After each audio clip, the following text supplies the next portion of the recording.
ओम नागेश्वराय ज्योतिर्लिंगाय नमः। भारत के 12 ज्योतिर्लिंगों में से 10वां ज्योतिर्लिंग नागेश्वर ज्योतिर्लिंग है। यह ज्योतिर्लिंग भारत के गुजरात राज्य में है और गुजरात राज्य के द्वारिकापुरी से कुछ किलोमीटर की दूरी पर स्थित है।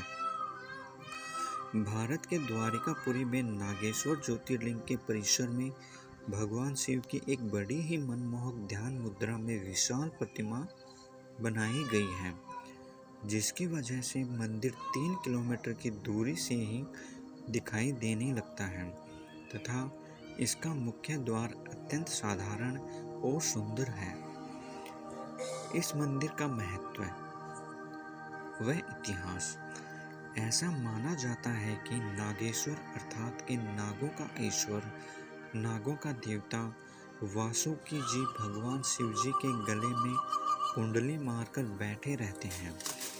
इस मंदिर में स्थापित ज्योतिर्लिंग का दर्शन करने वालों के लिए भगवान शिव जी की बहुत महिमा है। कहा जाता है कि इस मंदिर में विष से संबंधित सभी रोगों से मुक्ति प्राप्त हो जाती है। भगवान शिव के 12 ज्योतिर्लिंगों में स्थापित श्री विश्वनाथ का यह 10वां ज्योतिर्लिंग माना गया है। भगवान शिव जी के इन मंदिरों को ज्योतिर्लिंग कहा जाता है क्योंकि इन स्थानों पर भगवान शिव जी अपने भक्तों की श्रद्धापूर्वक पूजन से प्रसन्न होकर स्वयं उत्पन्न हुए थे। धार्मिक ग्रंथों के लेखों में कहा गया है कि इस पवित्र ज्योतिर्लिंग के श्रद्धापूर्वक दर्शन करने से पापों से मुक्ति प्राप्त होती है। हिंदुओं का यह प्राचीन एवं प्रमुख मंदिर केवल भगवान शिव जी को समर्पित है, जिसमें शिव जी की श्रद्धापूर्वक पूजा आराधना नागेश्वर के रूप में की जाती है। इस ज्योतिर्लिंग को रुद्र संहिता में द्वारकावने नागेश के नाम से भी जाना जाता है। इसकी धार्मिक मान्यताएं। धार्मिक मान्यताओं के अनुसार भगवान शिव को नागों के देवता के रूप में जाना जाता है। नागेश्वर का संपूर्ण अर्थ नागों का ईश्वर है। पौराणिक कथाओं में इस ज्योतिर्लिंग के दर्शन की कथा एक बड़ी विशाल महिमा बताई गई है। इस ज्योतिर्लिंग की भी विभिन्न रोचक कहानियां हैं, जिसे सभी श्रद्धापूर्वक सुनते हैं। कहा जाता है कि महात्माओं की कथा को श्रद्धापूर्वक सुनने से जीवन में किए गए सभी पापों से मुक्ति मिलती है।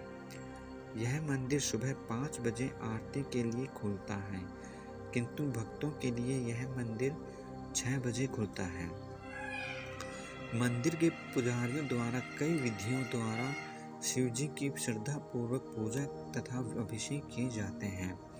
भगवान शिव जी के द्वार पर आने वाले श्रद्धालुओं के लिए शाम 4 बजे श्रृंगार दर्शन होते हैं। तत्पश्चात गर्भगृह में प्रवेश करने पर प्रतिबंध होता है।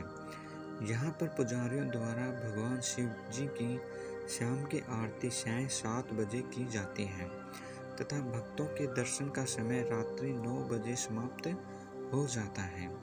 भगवान शिव जी के त्योहार और विशेष शुभ अवसर पर यह मंदिर अधिक समय तक खुला रहता है। इसका निर्माण कार्य। भगवान शिव जी के इस 10वें ज्योतिर्लिंग का निर्माण कार्य अत्यंत अद्भुत तथा सौंदर्यीकरण विधि से करवाया गया है। नागेश्वर मंदिर के गर्भगृह के निचले स्तर पर भगवान शिव जी के इस ज्योतिर्लिंग को स्थापित किया गया है। इस ज्योतिर्लिंग के ऊपर भगवान शिव जी का एक चांदी का बड़ा नाग स्थापित किया गया है। इतना ही नहीं, इस अद्भुत ज्योतिर्लिंग के पीछे ही माता पार्वती जी की प्रतिमा भी स्थापित की गई है। ज्योतिर्लिंग का यह मंदिर अत्यंत अद्भुत सौंदर्यपूर्वक तरीके से बनाया गया है। कहा जाता है कि जिन श्रद्धालुओं को ज्योतिर्लिंग का अभिषेक करना है, वहाँ के पुजारियों से अनुरोध करके सफ़ेद धोती पहनकर अभिषेक करवाते हैं। इसके पौराणिक कथा। धार्मिक पुराणों के अनुसार कहा जाता है कि दारुका नाम की एक प्रसिद्ध राक्षसी थी, जो माता पार्वती जी से वरदान प्राप्त कर अहंकार में चूर रहती थी। उसका पति दरुका महान बलशाली राक्षस था। उसने बहुत से राक्षसों को अपने साथ लेकर समाज में आतंक फैलाया हुआ था। वह यज्ञ आदि शुभ कर्मों को नष्ट करता हुआ संत महात्माओं का संहार करता था। वह प्रसिद्ध धर्मनाशक राक्षस था। पश्चिमी समुद्र के किनारे सभी प्रकार की संपदाओं से भरपूर 16 योजन विस्तार पर उसका एक वन था, जिसमें वह निवास करता था। दारुका जहाँ भी जाती थी, वृक्षों तथा विविध उपकरणों से सुसज्जित वह वन भूमि अपने विलास के लिए साथ साथ ले जाती थी। महादेवी पार्वती ने उस वन के देखभाल का कार्य दायित्व दारुका को ही सौंपा था, जो उसके वरदान के प्रभाव से उसके ही पास रहता था। उससे पीड़ित आम जनता ने महर्षि औरों के पास जाकर अपना कष्ट सुनाया। शरणागतों की रक्षा का धर्म पालन करते हुए महर्षि औरों ने राक्षसों को शाप दे दिया। उन्होंने कहा कि जो राक्षस इस पृथ्वी पर प्राणियों की हिंसा और यज्ञों का विनाश करेगा, उसी समय वह अपने प्राणों से हाथ धो बैठेगा। महर्षि औरों द्वारा दिए गए श्राप की सूचना जब देवताओं को मालूम हुई, तब उन्होंने दुराचारी राक्षसों पर चढ़ाई कर दी। राक्षसों पर भारी संकट आ गया। यदि वे इस युद्ध में देवताओं को मारते हैं तो वह श्राप के कारण स्वयं मर जाएंगे, और यदि उन्हें नहीं मारते हैं तो पराजित होकर भी स्वयं मर जाते हैं। उस समय दारुका ने राक्षसों का सहारा दिया और भवानी के वरदान का प्रयोग करते हुए वह संपूर्ण वन को लेकर समुद्र में जा बसी। इस प्रकार राक्षसों ने धरती को छोड़ दिया और निर्भयता पूर्वक समुद्र में निवास करते हुए वहां के प्राणियों को सताने लगे। एक बार धर्मात्मा और सदाचारी सुप्रिय नामक शिव भक्त वैश्य था। जब वह नौका पर सवार होकर समुद्र में जल मार्ग से कहीं जा रहा था, उस समय दारुका नामक एक भयंकर बलशाली राक्षस ने उस पर आक्रमण कर दिया। राक्षस दारुका ने सभी लोगों सहित सुप्रिय का अपहरण कर लिया और अपनी पुरी में ले जाकर उसे बंदी बना लिया। चूंकि सुप्रिय शिव जी का अनन्य भक्त थे, इसलिए वह हमेशा शिव जी के आराधना में तन मन से लगे रहते थे। कारागार में भी उनकी आराधना बंद नहीं हुई और उन्होंने अपने अन्य साथियों को भी शिव जी की आराधना के प्रति जागरूक कर दिया। वे सभी शिव भक्त बन गए। कारागार में शिव भक्ति का ही बोलबाला हो रहा था। जब इसकी सूचना राक्षस दारुक को मिली तो वह क्रोध में उबल उठा। उसने देखा कि कारागार में सुप्रिय ध्यान लगाकर बैठा है, तो उसे डांटते हुए बोला, वैश्य, तू आंखें बंद करके मेरे विरुद्ध कौन सा षड्यंत्र रच रहा है? वह जोर जोर से चिल्लाता हुआ धमका रहा था। उसका उस पर कुछ भी प्रभाव न पड़ा। घमंडी राक्षस दारुक ने अपने अनुचरों को आदेश दिया कि इस शिव भक्त को मार डालो। अपनी हत्या के भय से भी सुप्रिय डरे नहीं और वह भयहारी संकटमोचक भगवान शिव को पुकारने में ही लगे रहे। देव, आप ही हमारे सर्वस्व हैं, आप ही मेरे जीवन और प्राण हैं। इस प्रकार सुप्रिय वैश्य की प्रार्थना को सुनकर भगवान शिव एक बिल से प्रकट हो गए। उनके साथ ही 4 देवताओं का एक सुंदर मंदिर प्रकट हुआ।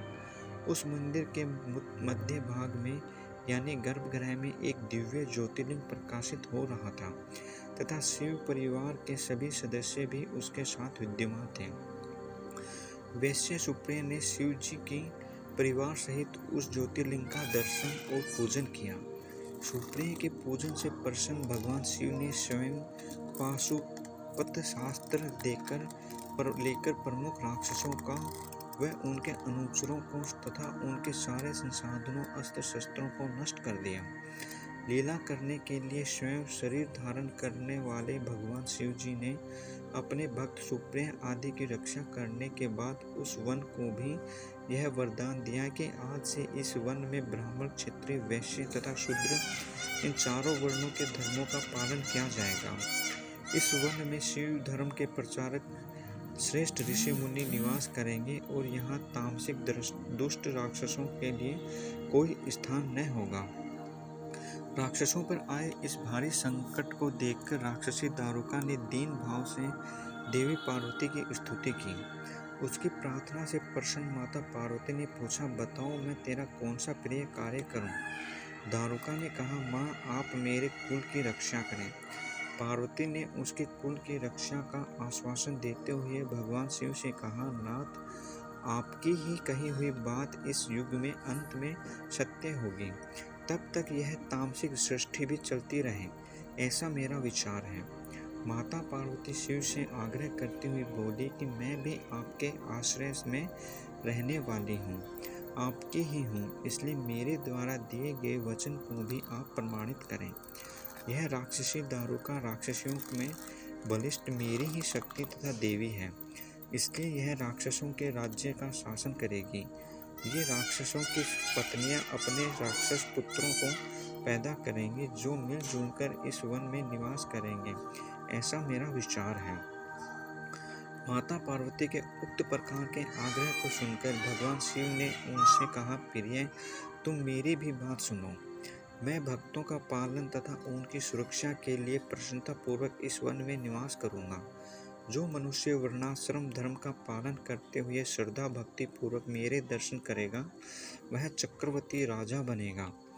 कलयुग के अंत में तथा सतयुग के प्रारंभ में महासेन का पुत्र वीरसेन राजाओं का महाराजा होगा।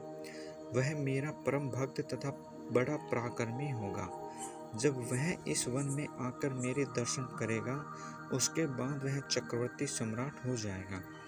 तत्पश्चात बड़ी बड़ी लीलाएं करने वाले शिव दंपति ने आपस में हास्य विलास की बातें की और वहां पर स्थित हो गए।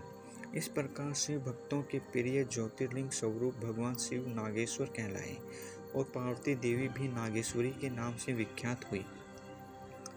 इस प्रकार शिव ज्योतिर्लिंग के रूप में प्रकट हुए हैं जो तीनों लोकों की कामनाओं को पूर्ण करने वाले हैं। नागेश्वर ज्योतिर्लिंग के दर्शन करने के बाद जो मनुष्य उनकी उत्पत्ति और महात्म्य संबंधी कथा को सुनता है वह समस्त पापों से मुक्त हो जाता है तथा संपूर्ण भौतिक और आध्यात्मिक सुखों को प्राप्त करता है।